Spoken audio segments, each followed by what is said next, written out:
Hi everyone, I'm going to start a tutorial today on these three little babies. This is Tully, sculpted by Lauren James. She's a little brownie. She's a new release kit that's getting ready to go up for pre-order soon.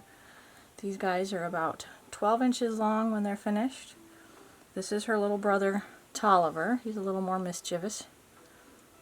Cute big ears. They have full arms and full legs. And this is their pet snail, Shellden. So, Shellden was sculpted so that he could sit, and they could sit up on his back and ride him like a little pet horse. So today we're going to work on first step, which is cleaning the kits. I don't like using soap and water because I'm too impatient for them to dry. So I've got just good old-fashioned cotton, and then I have a container of alcohol that I use. It's in one of those acetone pump bottles that fingernail specialists use, just because it's convenient. So take the cotton and moisten it, and then you're going to wipe down every piece, every part of every piece, getting all the debris from the factory, any dirt, any lint, any spare oils off of them. Alcohol dries really fast, so it doesn't hinder the process. You don't have to wait for hours for it to dry on the inside and the outside. Make sure you get the creases and the grooves really well. I don't know if you can see the debris coming off of it. There's like a little yellow hue of muck coming off. That just makes it so the paint doesn't stick as well, and it doesn't evenly stick in some spots if you leave those little gooey debris on.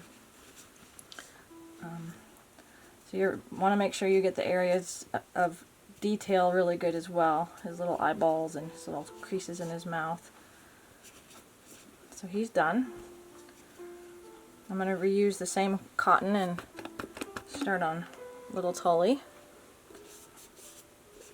I already put his eyes in. I do that first because I use glass eyes. That makes it so I don't have to worry about them cracking in the oven, and I don't have to worry about scratching the paint by putting it in, because I put my paint on, and I just don't like, I put my eyeballs in from the front, so I don't like chancing scratching the stink out of the paint when I could put them in first and solve the problem. If there's any paint debris on his eyes, I can clean that off at the very end, because it's glass and the paints don't stick to glass.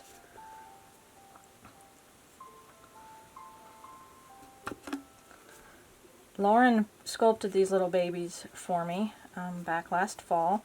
She did an amazing job. I explained to her what I was after, and I gave her a bit of a story and the background behind what the brownies are supposed to represent. They're kind of an old folklore.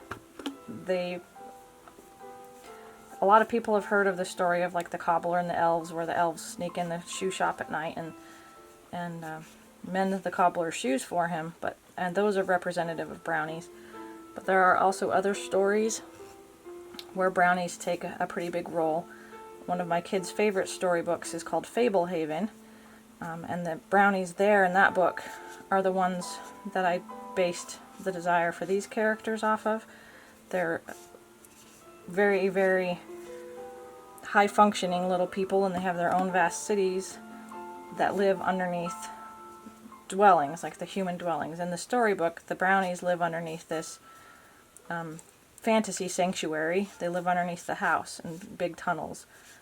They come out at night and fix anything that's broken. In the book, they suggest that if you leave ingredients out on the counter, the brownies will cook them or bake them into different desserts, and it never cooks the same thing twice.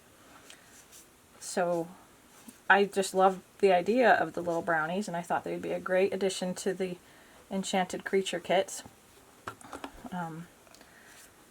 And they're just supposed to be really miniaturized people and have really functioning little lives. So that's what we aimed for. But because they live underground, I decided to sculpt the snail to go along with them so that they could have their own little means of transportation.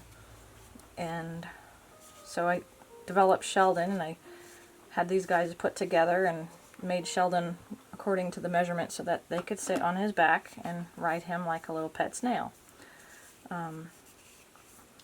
They all sent off to the factory together in February, and so they just got back on Monday this week, so 3 or 4 days ago, and this is the first time I've gotten to sit down and play with them. These are my prototypes that I'm working on.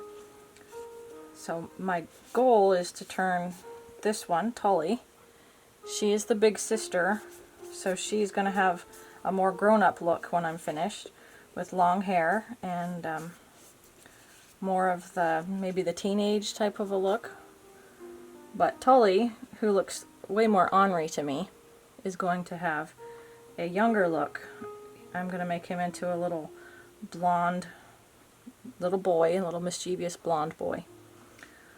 Alright, so that's the end of step 1. They're all clean and ready to go on to step 2. So I'm going to start a new video where we're going to go on to step 2.